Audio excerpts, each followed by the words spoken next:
Kapag sagad na,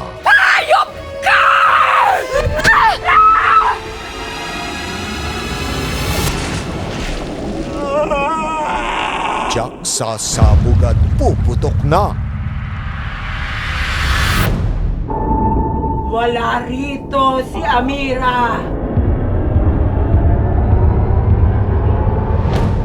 Buhay siya. Dahil babango na siya mula sa hukay. Hindi na akong dating Amira. Ang inapi niyo noon, ang magiging pinakamalaking bangungot niyo ngayon.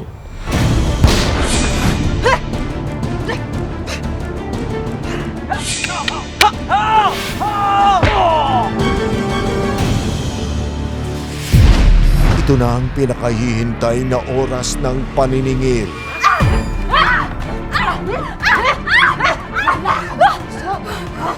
Dami mo na ang puso! Sakit? Ha? Kahit ang kapal na ng mukha mo!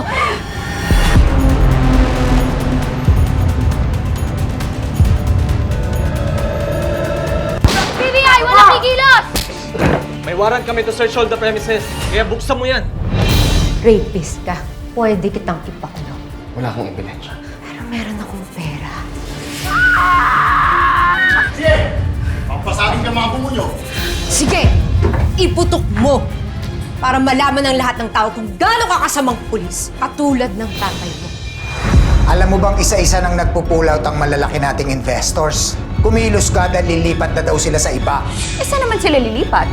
Sa Mudyang Maria. Buhay si Amira. Buhay siya, nakita ko siya. Ha? Oh, parang nakita ka ng multo.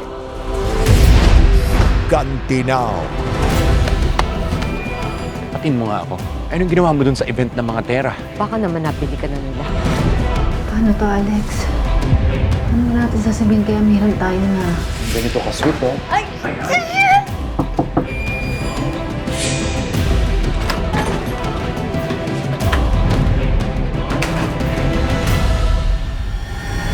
Sorry, never. Paano ba dinadouble check yung sinabi ng kapatid mo? Di ba dapat nga maging masaya ka dahil bumalik na siya? Pakiramdam ko, may tinatago siya sa akin. Hello po. Kamusta po kayo?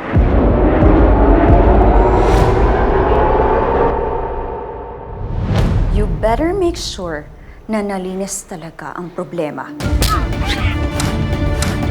Halugugin niyo yung buong lugar. Walang titigil hanggat hindi na nakikita si Lola, ha?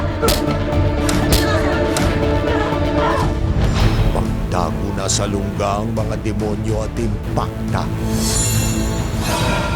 Dahil Amira 2.0 is back Wala nang iwanan to, Amira. para ipatikim ang sukdulang paghihiganti. Matinding peligro yung pinasok mo. Lalo na ngayon na alam nila na paparating ka na. Wala nang bitawan sa pinakamainit na pambansang revenge drama ng Pilipino.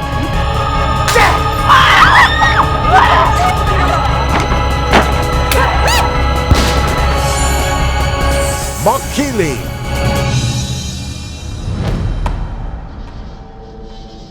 Alalahanin mo kung bakit ka nagbalik, Amira. Hindi para sa isang lalaki, kundi para singilin ang mawalang hiyang taong sumira ng buhay mo!